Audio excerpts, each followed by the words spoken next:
Today is a very special day in my sim racing journey. I have finally assembled my dream sim racing rig. In case you don't know me, I'm Lorenzo, this is LDFR Sim Racing, and here I share my passion for sim racing with all of you. In this video I'm gonna show you what my dream sim racing rig looks like. I'll quickly go through the components and explain why I chose certain things over others, and finally I'm going to put my brand new rig to the test in my first ever Formula 3 race on iRacing. And this week, Formula 3 is at Long Beach, so it's gonna be crazy. Stick around to see how it goes, and by all means, if you enjoy the content, consider subscribing and liking, but most importantly, make sure you leave me a comment. Let me know what you think about the rig, let me know what you think about the race, just let's connect. I would love to hear from you guys. Now, before I show you my dream sim racing setup, I just quickly want to go over the progression of my sim racing setup over the past year. I started sim racing just over a year ago with no prior experience. I watched some YouTube videos on iRacing. I thought, hey, this looks like a great amount of fun. I knew that I liked simulations. I knew that I liked a steep learning curve, and I thought to myself, let's give it a go. So I bought a T300 RS with the basic pedal set that comes with it, and I got an iRacing subscription. And this is how I started sim racing.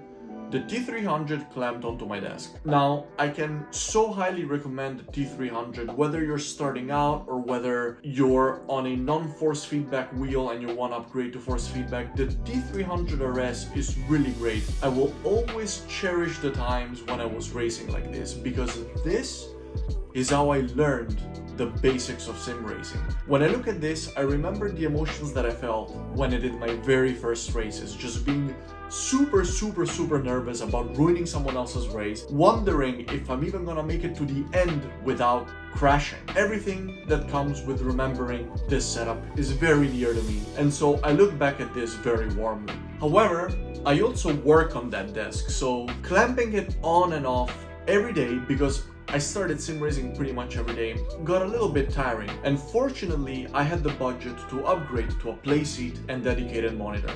So this is how my second setup looked like. Obviously, having a dedicated space to sim race made my experience even better. It really added to the immersion, and for me, the play seat challenge with the T300 RS is an absolutely wonderful option for anybody who is sim racing either casually or on a day-to-day basis.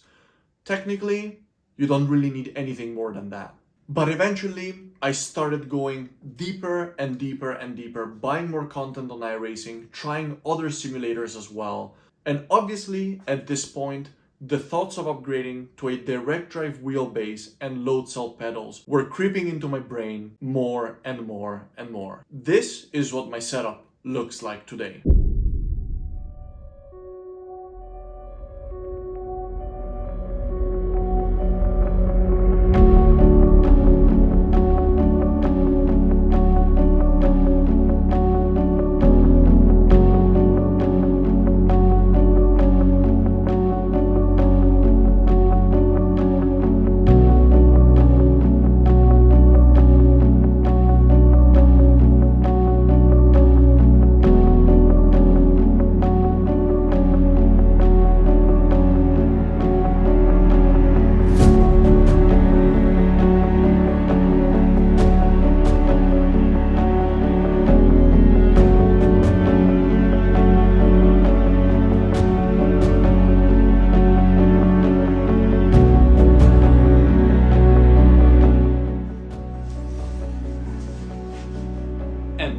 Here it is, everyone, my dream sim racing cockpit.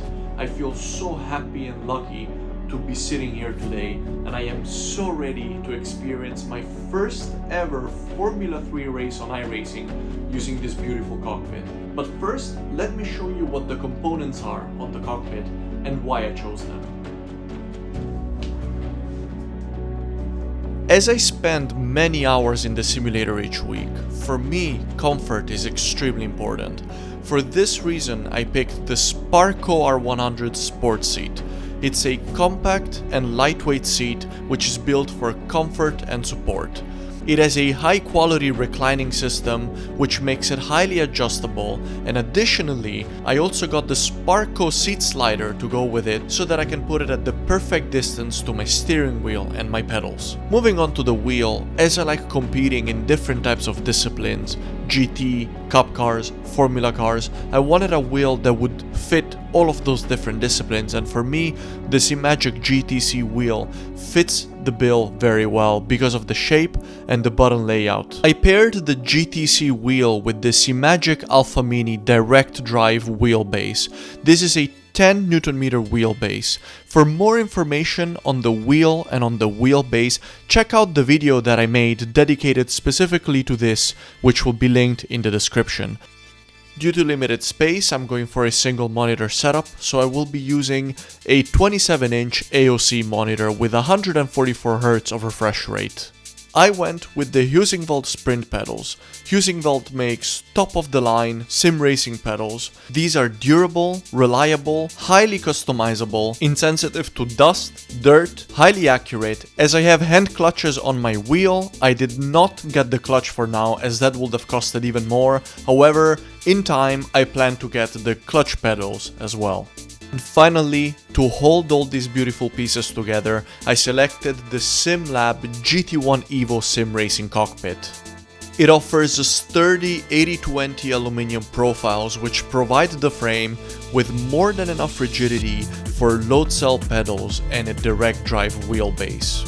Highly compatible with most sim racing accessory, and with its solid and modular structure, it is perfect to allow you to make your sim rig exactly the way that you want it for yourself. Let me know your thoughts about the setup in the comments, but without further ado, it's time to get to business. Ladies and gentlemen, I welcome you to Long Beach. Today, for the first time ever, I will be racing in Formula 3 here at the Long Beach Street Circuit. With walls hugging both sides of the track, the margins for error here at Long Beach are minimal. This will also be my first ever race with my new setup. I am extremely excited to test it out, and despite the fact that practice went quite well, racing here is going to be a whole different ball game. There are 24 cars on the grid, 1.8k strength of field, 18 laps. Let's get out there and let's see what we can do.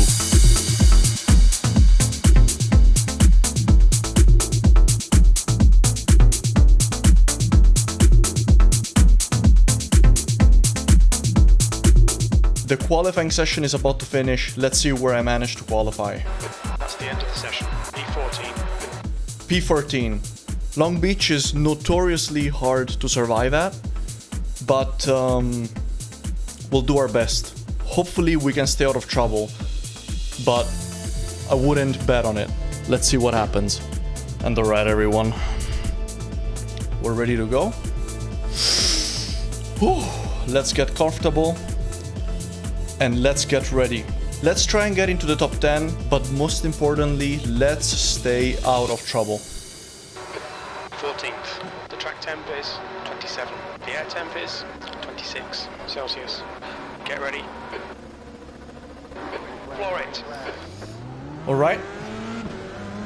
Good start off on the Red Bull ahead.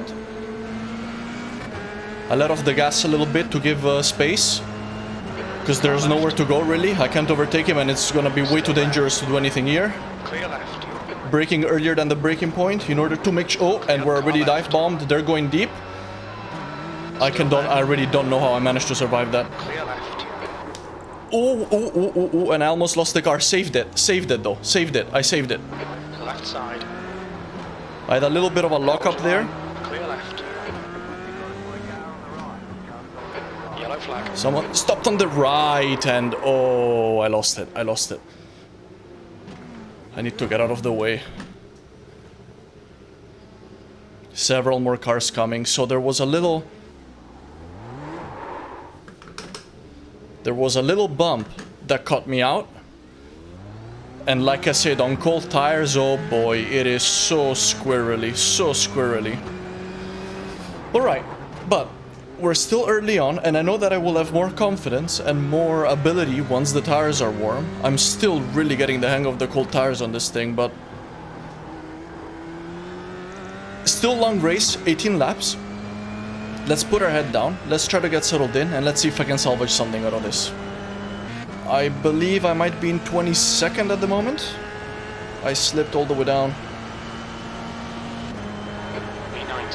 P19, alright, come on. Yellow flag, keep your wits about you, mate. Slammed on the brakes there to try and avoid this rejoining car. The guy in front is done lap. It tried to squirrel away from me again, but I managed to save it.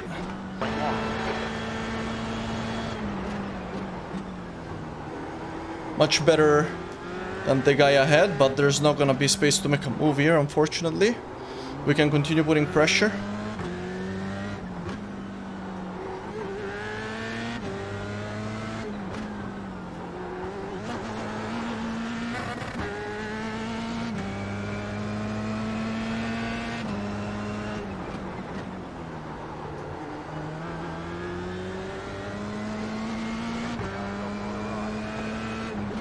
Yellow flag.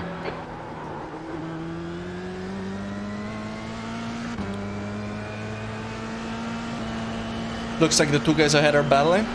P16, sector 1 is 0.6. We gained another 2 positions over that last lap. Time is okay. Sector 3 is 0.2 off the pace.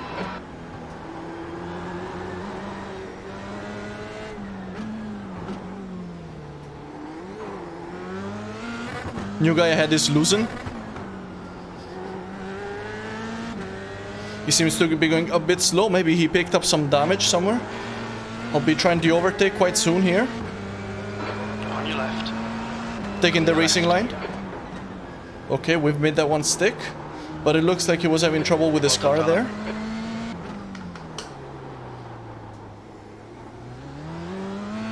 If I can keep the car on track, keep this up, I'll be all good. Looks like my last lap was actually a pretty good one. I gained on most of the field if you look at my delta. Just done it. 115.2. 15th place. We're right Engdahl. 1.8 seconds ahead. Let's go. Oh, I missed that apex by a country mile.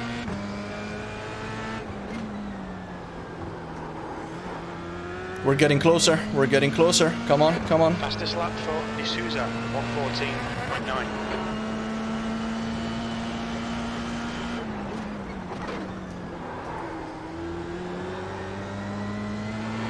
I felt like I was about to lose it there.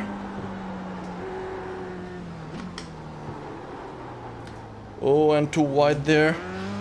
I freaking hate that corner. So awkward. Lost everything that I gained on Engdahl on that last corner. I just need to enter much more slowly there. Second down in sector 3.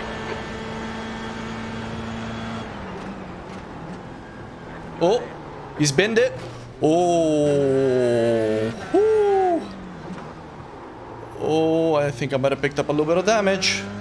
Braking felt a bit weird there, but oh man, I dodged him by a miracle there. Another car stop on the right. Yellow flag, caution. Not sure where. Maybe he rejoined safely.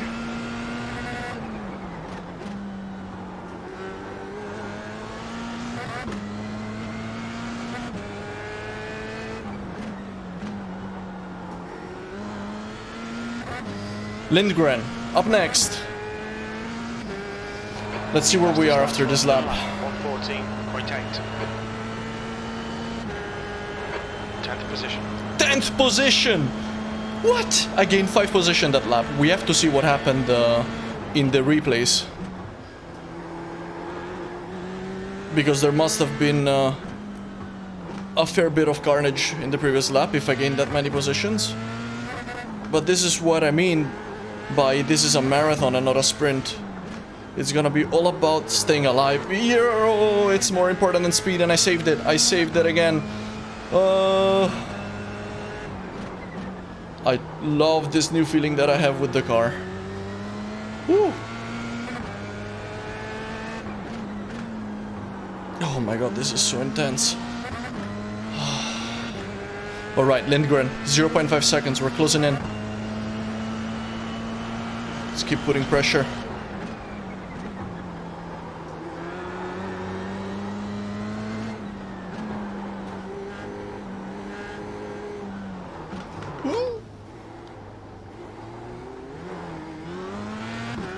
Always have to be careful with the throttle there because it loves to spin if you give too much of it. I'm enjoying this battle with Lindgren though. Hopefully we can wear him out a little. We're top 10. Another reason why I chose this track to test my new setup is because it's super bumpy. And I figured it would be nice to test that with the Alfa Mini and the extra force that I got now in my wheelbase.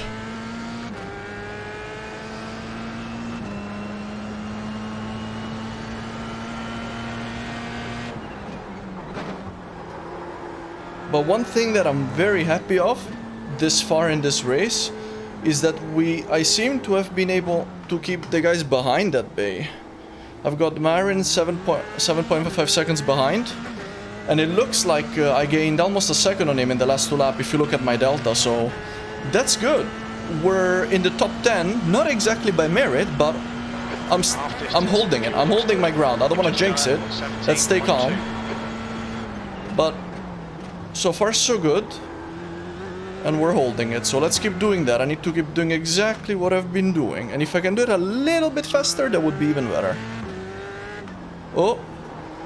Lindgren's touched the wall there.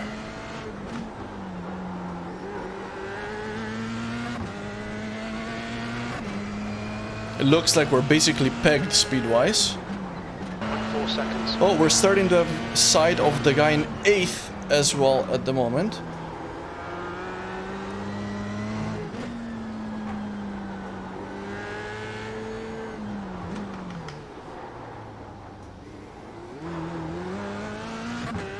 Recuenco, 4 seconds ahead. In the meantime, Lindgren is opening up a gap. Looks like I was not able to crack him, but he's doing an excellent job. Truly.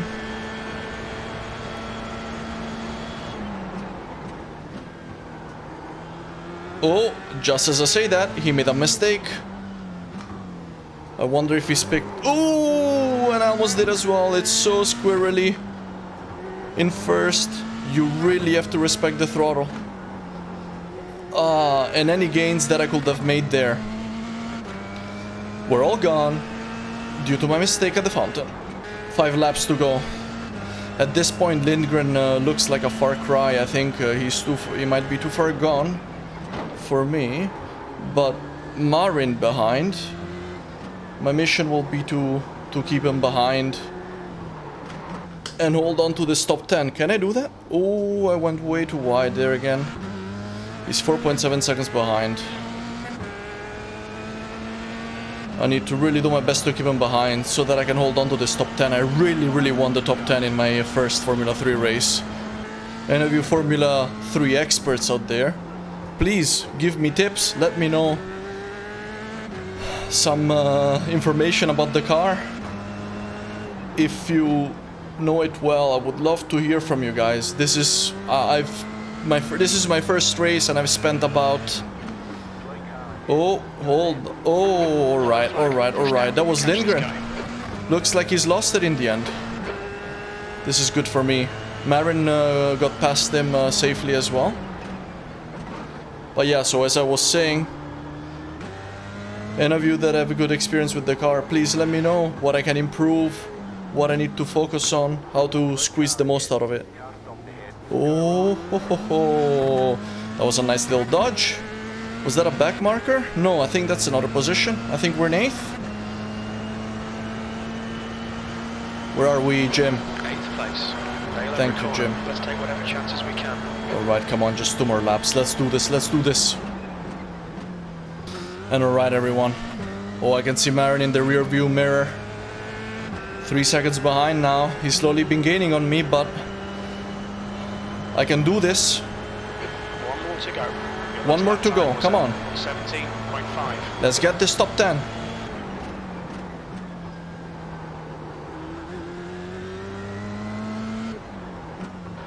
Yellow flag.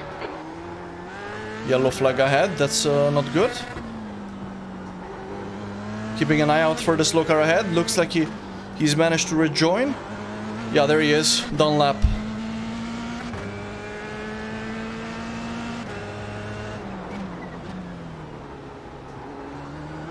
I'm just taking it easy now because I really have no reason to push too hard and potentially make a mistake. Oh, looks like Marin binned it. Marin binned it. Right in the last lap. He's gone. And I've got Requenco behind and the gap is 11 seconds. So let's take it nice and easy. Last corner. Turn it around. Alright everyone, alright everyone. Yes, yes.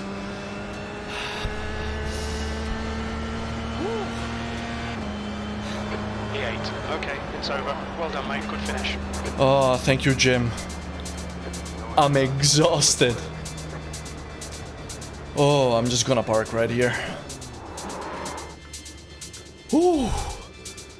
There wasn't a ton of carnage and I was expecting way more. There weren't a ton of overtakes, but it was so intense. And I was consistent after my mistake at the beginning. And I managed to finish in P8, starting from 14th and having ended up 19th after spinning the car on the first lap. I am so happy it went like this. And yeah, I don't know what to say. I'm just very grateful that I was able to build my dream sim racing setup and that I can race on iRacing. It's a really beautiful thing. And yeah, if you enjoyed this video, guys, consider liking, consider subscribing.